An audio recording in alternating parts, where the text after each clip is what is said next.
Hello, and welcome to another edition of the Soft Skills Salon with your host, Diana Kowarski.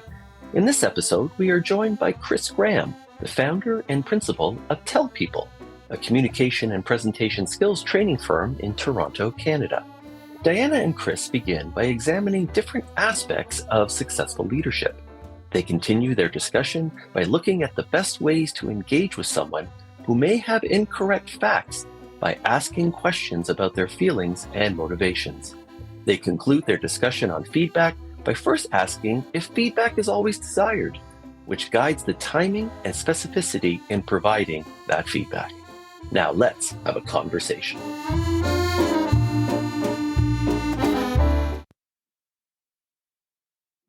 Hello, everyone. Welcome to the Soft Skills Salon. It's still me, Diana Kowarski.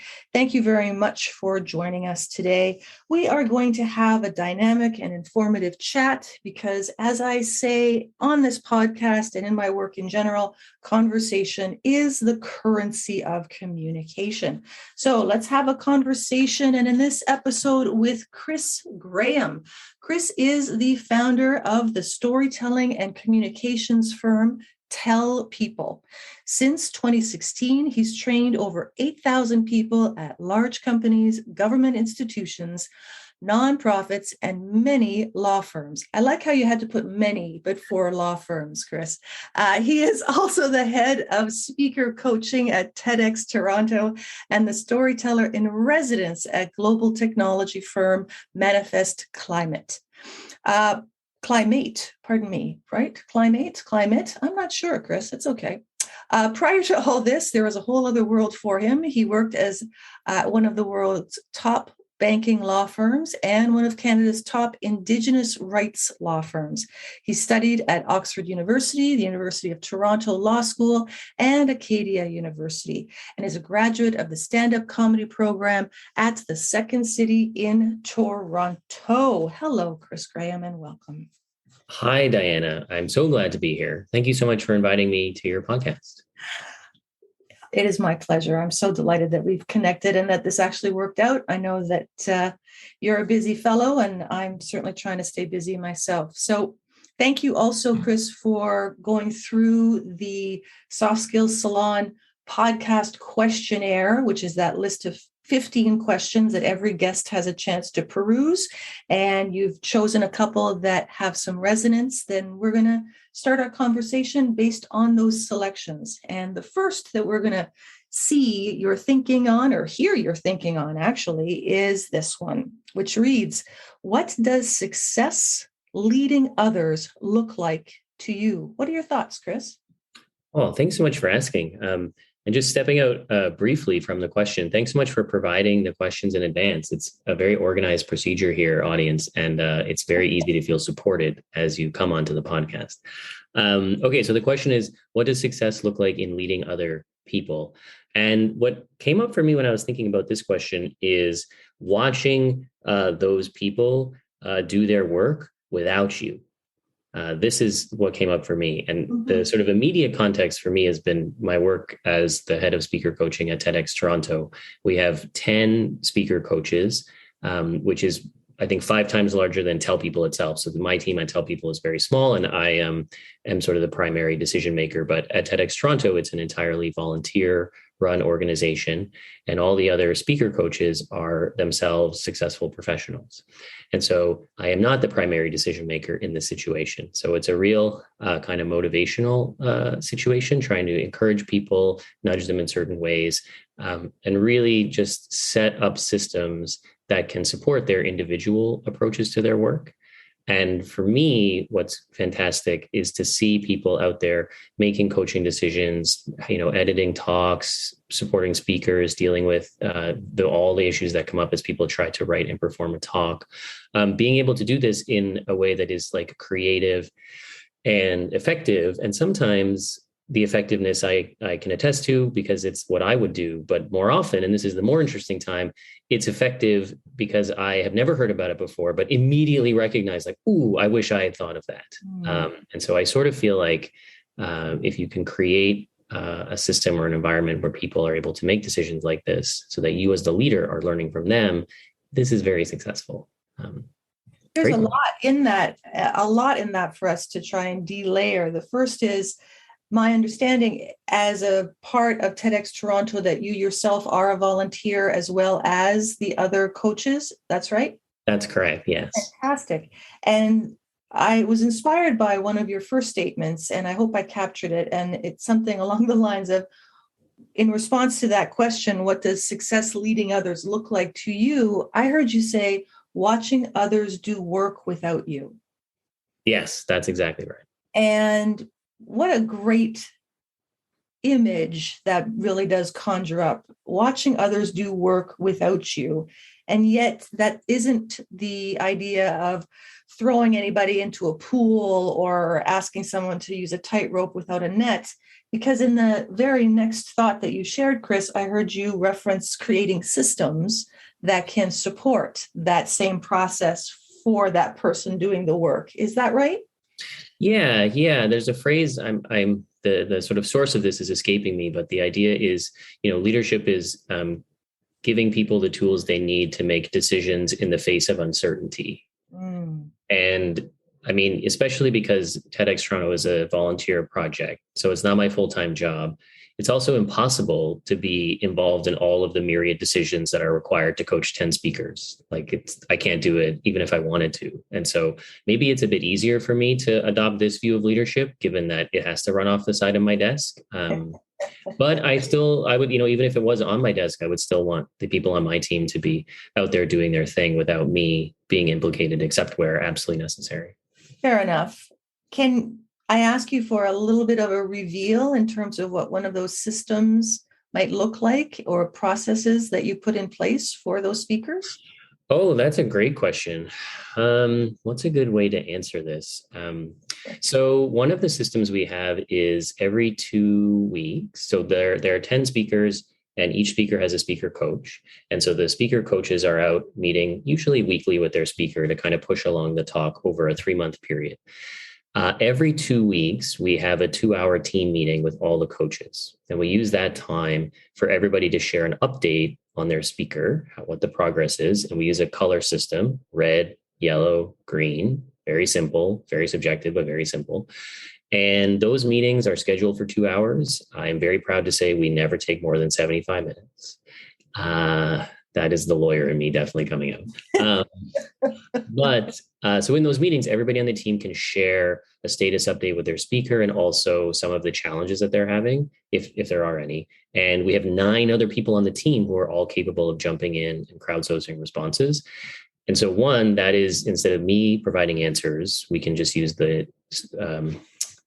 collective knowledge of the team, but also rather than, it's a kind of batch processing for questions. So instead of having people in real time message me or the team with questions, we just save it for this every other week meeting. And over a 3-month period, it's very unlikely, especially at the beginning, that you need a response in less than 13 days on, whatever the coaching project is. That's not so true. Like the event is actually next week. So it's currently May 13th. The event's going to be May 17th to 19th. So like today, I try to respond quickly. But right. For the process we have is these biweekly check-ins, and this is a system where people can feel supported, and like they every time they come up with a question, they know they are never more than a week and change away from a group of people who are more than capable of supporting.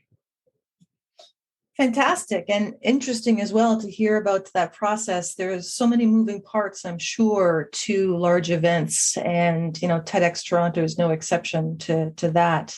Hearing about that as a system really does make sense around how you are choosing to both lead and coach at the same time. I loved the language that you chose there about crowdsourcing the responses and looking for a batch or batching type process. It reminded me of what I believe to be an urban legend or myth of some sort that I've spoken about over the years in some of my courses. It's actually a reference to Napoleon, believe it or not. Okay. I know you didn't expect that, neither did I, but it is a Napoleon reference. So pretty sure this is an urban myth of some sort, but it's made its way into my consciousness for a very long time. And that was that one of his tactics was in and around time management, actually. Of all of the thoughts that we can have about Napoleon Bonaparte, good, bad, neutral, tall, short, whatever your thoughts might be. Yeah.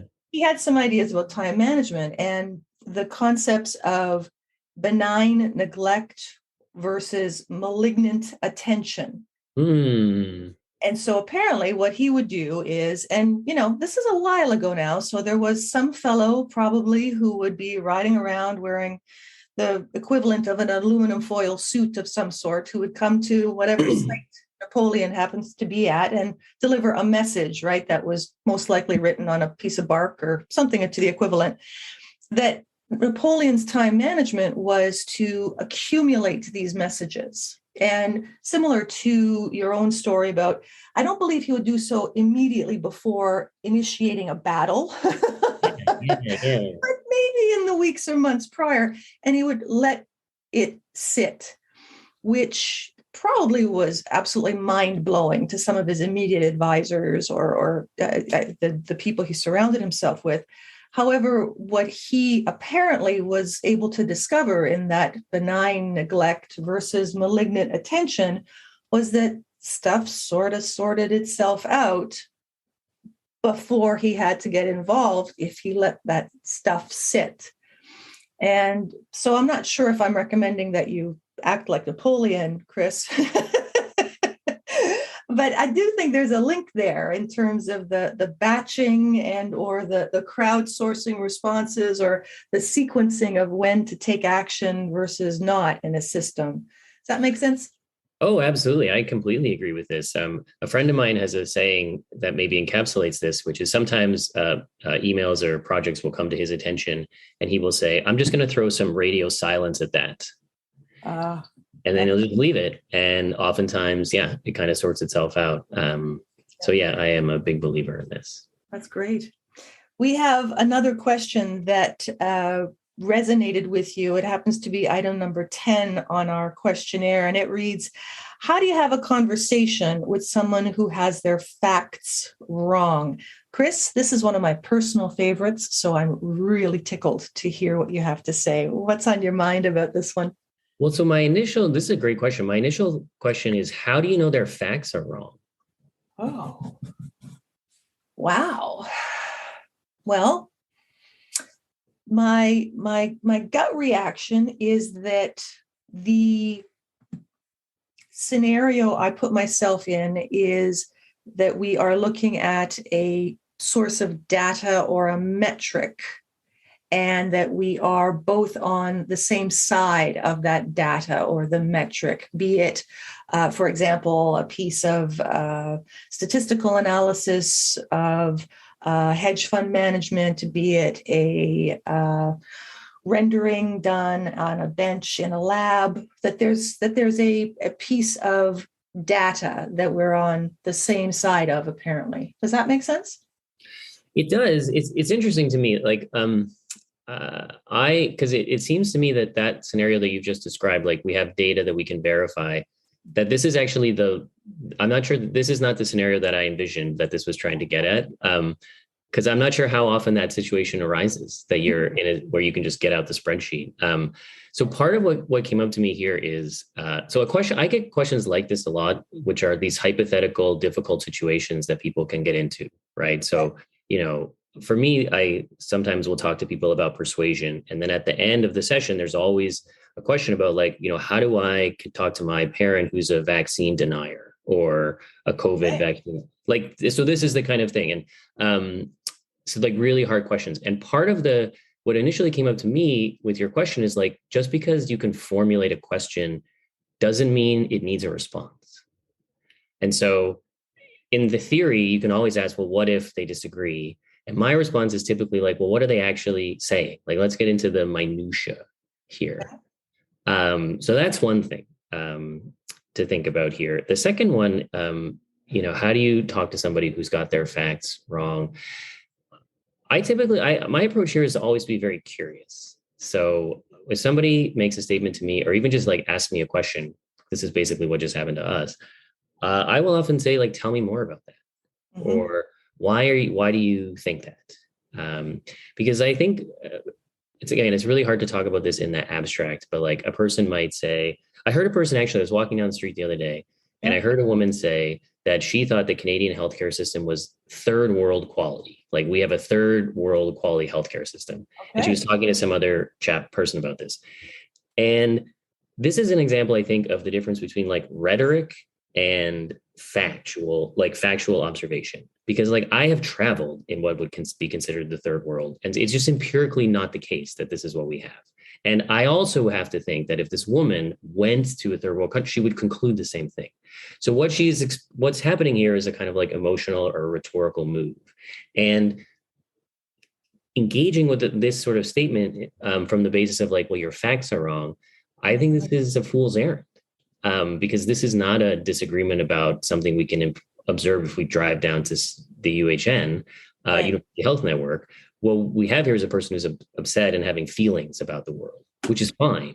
And so let's talk about feelings. Like, tell me more about that. What's happening for you? And if usually there's some like personal experience involved, a very specific example or anecdote, and once you surface that, then you can have a really meaningful conversation with somebody about this thing that they really want to talk about. But circling back to the original question, I guess it's just rarely my experience that the issue is like, oh, your facts are wrong. We can all, at least one of us can be very certain about your facts being wrong. Yeah.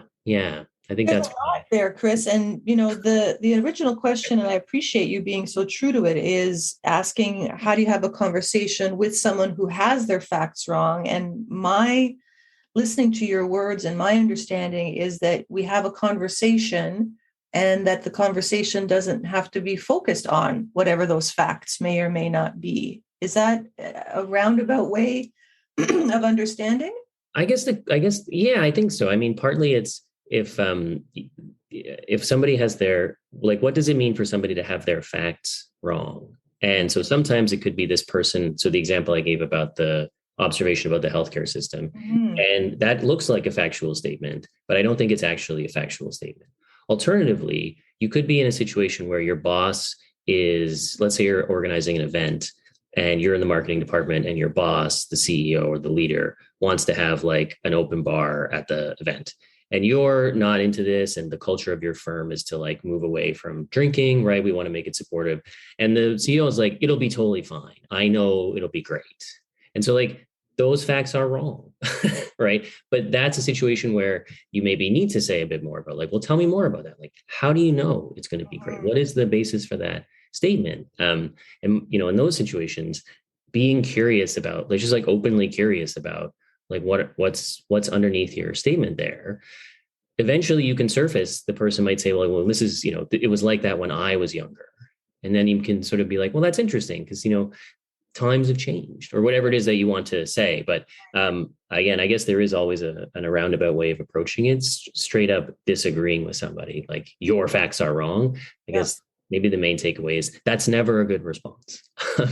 Fair enough. Maybe the best practice. I hear you. And I'm a big proponent of the value of questions. And what I hear with your suggestions around curiosity and open-mindedness, the growth mindset that Carol Dweck has, so much of a contribution to the thinking, those ideas around asking questions. And some of the questions that you asked that you just mentioned are quite provocative, right? Why do you think that? Why is a big answer potentially, right? And a lot that can be offered. I also heard you say, how do you know? And that link back immediately was to your comment about anti-vaxxers, for example, or vaccine deniers, as you said. How do you know that that's what's best for you? Or how do you know that that's how you're thinking about that? Or how did you come to that conclusion? Or trying to probe about those processes? You're absolutely right. There's a lovely dance that some of us do in terms of our thinking, where we haven't done the meta thinking or the critical thinking about the thinking. And I say that knowing fully well that can be a remarkable challenge for some of us. Some of us spend a lot of time trying to get out of our own heads and not do that thinking, and trying to get into other people's heads potentially.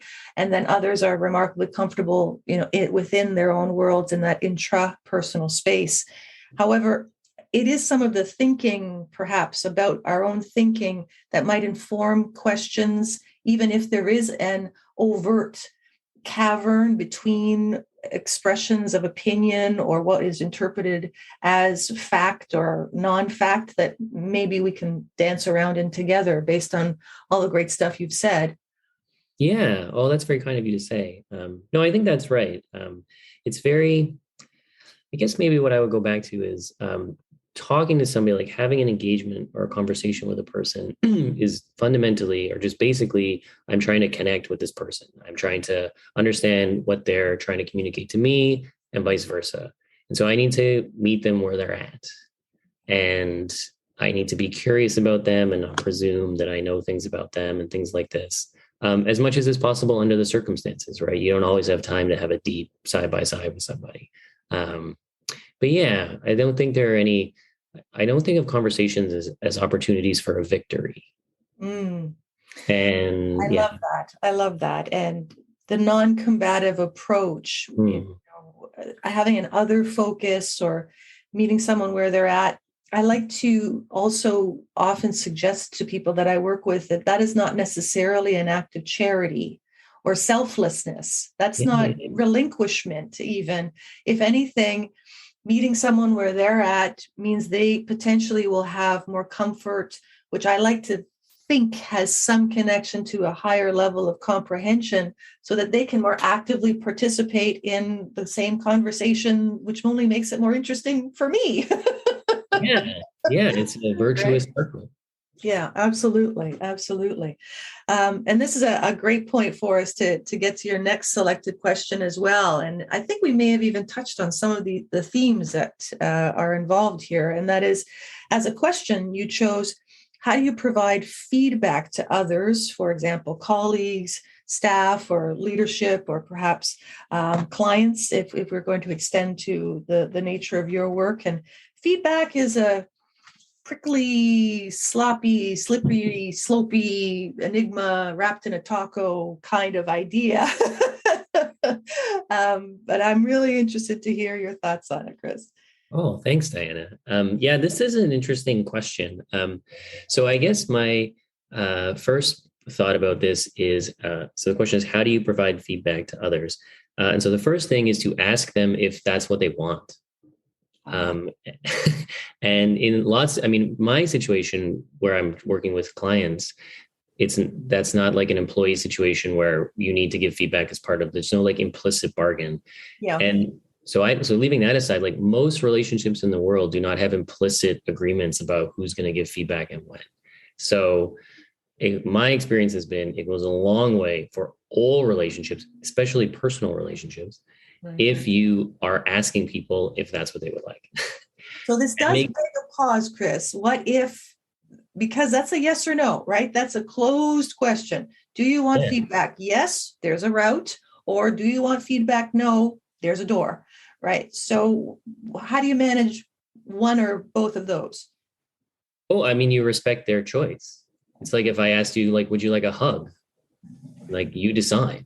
And I think, and maybe your question is designed to tease this out. It's a good hypothetical.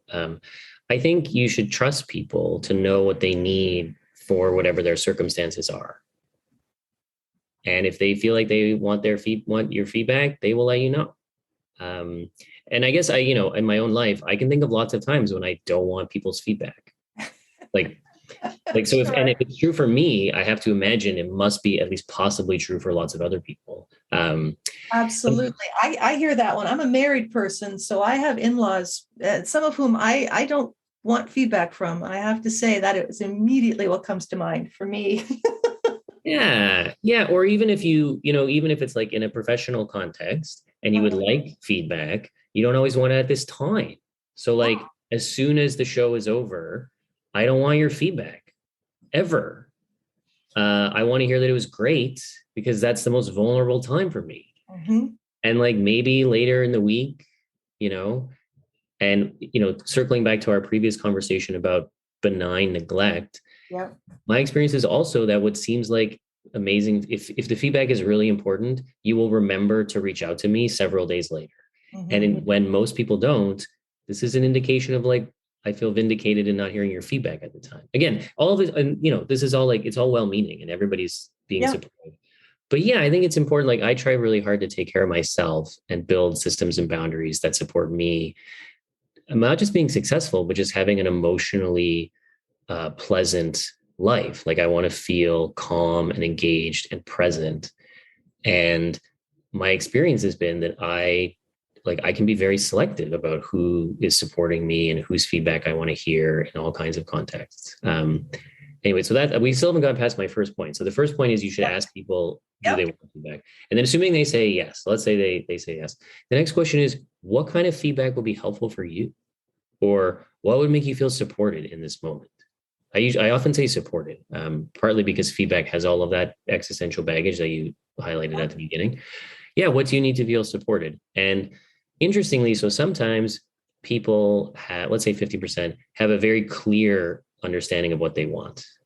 And it's not often that I'm able to predict that. So I'm always really glad that I asked. So a simple example of this would be somebody asks for my feedback on a presentation. And then I say, what would you like? And they say, I would like to know how to make it shorter. And I say, when is the presentation? And they say, it's this afternoon. And then like, great, this is really going to condition the level of feedback that I'm going to offer for you, right? But you want it to be productive for the person. But half the time people say, I don't actually know what kind of feedback. Right. And then I actually, again, depending on the circumstances, we'll probably like have a dialogue with them about that. Well, what are your goals here? What are you trying to achieve? How much time do you have to work on your thing, right? If I say, I really think the middle section needs to go, that's not a viable piece of feedback 2 days before, your presentation or whatever. And I'm using these presentation examples because that's just germane to my practice. Certainly. And I'm sure it's at top of mind right now. Absolutely. So, Chris, this is all making great sense to me. I hear two primary points so far. The first is asking a closed question along the lines of if they want any feedback, yes or no. And the second is an open question of, what kind of feedback would be supportive to you, or how may I support you, which who knows what people will say. Ideally, some way of moving that forward, or an opportunity for, yet again, perhaps the introduction of some distilling questions to try to bring to the surface what would be more supportive. Is that right so far? Yeah, I think that's fair. Yeah. Are there any more points? Because those are two big ones. Yeah, I don't know. I mean, it's interesting. Maybe just to zoom out a tiny bit, like maybe the third point is like, in order to make very high quality contributions to somebody's life, which is what feedback is trying to do, it's hard to do that at scale. So like all of the questions that I've sort of put out here in terms of figuring out what somebody needs, these are designed to like really take the 10 things I was going to say and figure out the one that is actually going to help them the most. And yeah, I think this just because I could write it down doesn't mean it's going to be helpful. And I would much rather give somebody, something that's going to make a real difference to them, which they're ready to receive, as opposed to just like cashing out all of my own thoughts. So I can feel like, I really nailed that feedback session. So let's put both of us into a context that we perhaps have had either minimal direct experience in, or perhaps a great deal of experience on the periphery, which is supporting individuals who work for an organization and who have a hierarchical team, or a 9 to 5 for an example. Okay.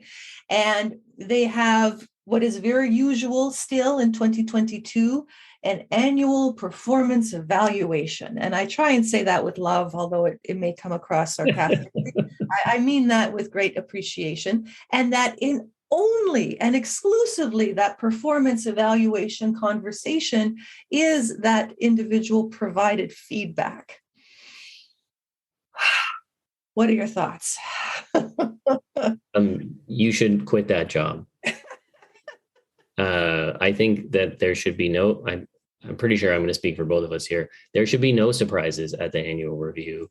And it is impossible to give quality feedback 11 months, even 11 hours after something has happened. The effectiveness degrades. So we need a better system there. And I'm that's what I think about that. You're not speaking out of turn. I completely echo those sentiments. However, this still is not by way of the dodo for many people's working experiences, or there's some mild improvements, in my opinion, of perhaps feedback being on a quarterly basis. And in those scenarios, often, you mentioned the idea of those implicit bargains earlier around the exchange or the offering of feedback specifically. And if it's tied to the performance evaluation, I don't even know if it is feedback anymore, right? I'm not sure. What do you think? Oh, there's a great book called, tied into the one I'm going to refer to at the end. It's called Feedback, I think, but they make the distinction between three kinds of feedback, which is appreciation, coaching, and evaluation. Oh, wow. Yeah. And, the punchline is that a major challenge for feedback is when you think you're giving somebody coaching and they think you're giving them evaluation. And I think that's the exact scenario you just described. If it comes at the review, it's really hard to see it as anything other than a grade. And that's a really unless it's a good grade, that's really hard to take on in that moment. Absolutely. And the disconnect there, we're looking for appreciation. And does appreciation have a dollar figure attached to it if it's a performance evaluation, or the disconnect in terms of coaching? And we throw around that word coaching a great deal with some abandon. It's very similar to soft skills, right? What is coaching? It is everything. It is nothing. What are soft skills?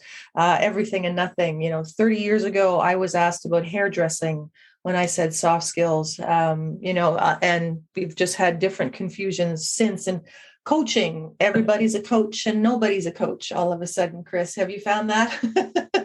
Yeah. Although I do think I do have a lot of sympathy for this. I think most things are like this. Lots of people are hockey players, but not everybody plays on the Leafs. And I don't think Austin Matthews is fretting over my friend John calling himself a hockey player. And right. So that's No, fair enough. So maybe we are all coaches, and maybe we are all, looking at the same thing. And there is a certain point where semantics come into play with this. And so I appreciate that on the heels on the heels of trying to figure out even the semantics of three kinds of feedback: coaching, evaluation, and appreciative. So that makes a lot of sense. You had already foreshadowed our next and our wrap-up question about, is there any resource or book or video that you would recommend? Yes. The book is called Difficult Conversations. Oh, a classic. And yes. Why do you recommend it?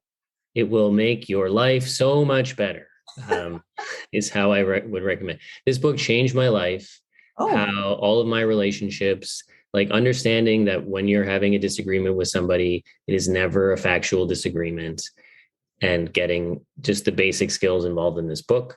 I recommend it. This is the sort of book that I buy in bulk and then just give to people I care about. Fantastic. And it's a book that I can tell you I have read, although not returned to it recently, but I can tell you that it's one of the ones just behind my bookshelf on the other bookshelf that has been there for me. Years. And I'm glad to have it resurfaced in my thinking. And I think it's a great referral for everyone listening as well. Chris, I greatly appreciate knowing you and am delighted to hear of your successes and the work that you're doing. And I want to thank you again for being a part of this podcast and offering your thoughts to everyone listening. That's very kind, Diana. Right back at you. I'm so glad to be here, and let's do it again sometime. Absolutely. Bye-bye, everybody. Thank you very much for listening to another dynamic and informative episode of the Soft Skills Salon with your host, Diana Kowarski. Please consider subscribing to our show wherever you listen to your podcasts. And we also encourage you to visit our website and social media links, which you can find in the show's notes. We look forward to bringing you another episode. And remember, conversation is the currency of communication. Bye for now.